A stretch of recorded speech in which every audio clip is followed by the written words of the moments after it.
Welcome, everyone, to our fourth session on Prevent.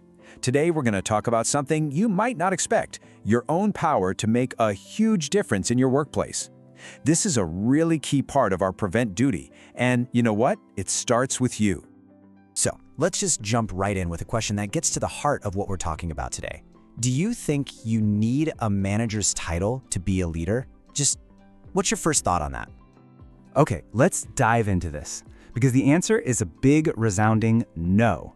And this is honestly the single most important idea we're going to cover. Leadership isn't about a title on a business card, it's all about influence. And that influence? Well, that is your workplace superpower. Seriously, it's this ability you already have to be a true leader among your peers, and it is your most effective tool for building a strong, safe team. This quote right here is such a powerful reminder that your role goes way, way beyond just the technical skills you're picking up. You're actually a key part of shaping the workplace culture every single day. So what does being a positive influence actually look like in the real world? Well, in practice, it really comes down to two things anyone can do: mentorship and leadership. Let's break down that first one, being a mentor. I want you to think of a mentor not as a boss, but more like a guide, you know? There's someone who can just offer a different perspective, especially when a colleague is feeling isolated. And that is a key vulnerability we all need to be watching out for. You absolutely do not need to have all the answers to be a great mentor. Sometimes, the most powerful thing you can do is simply listen without judgment and just show someone that they're not alone. It's all about connection. And you know what? The same goes for leadership.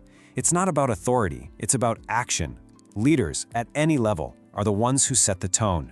They champion respect and help build an environment where people feel safe, which is an environment that's way more resilient against negative or even extremist influences. Okay, all this theory is great, but let's see how this stuff actually works. We're going to look at a quick case study involving two colleagues, James and Lee. Now, this slide breaks a really complex situation into 4 simple actions. The key thing here is that James isn't a manager. He's just a colleague, right? He notices something's off with Lee, he chooses to act, he connects on a human level, and then he guides his colleague toward getting some real support. Notice, act, connect, support. See, anyone can do that.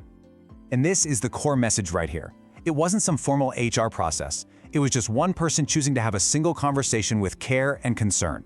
And that one conversation, it made all the difference. So, let's talk about how you can take these lessons and actually apply them starting the minute you're back at work. You don't need a cape to be a workplace hero, I promise. These 3 simple things are your superpowers.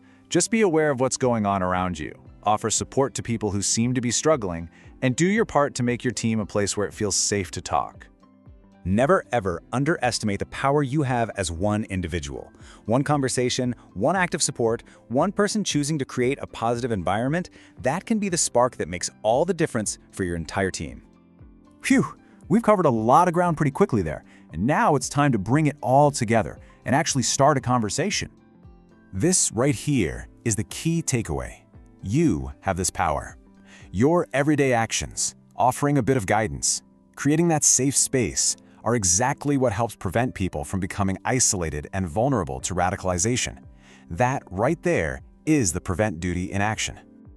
So, we'll wrap up here by leaving you with a few questions to think about. Just take a moment to read them, and then we're going to use these to kick off our group discussion. Ready? Let's get talking.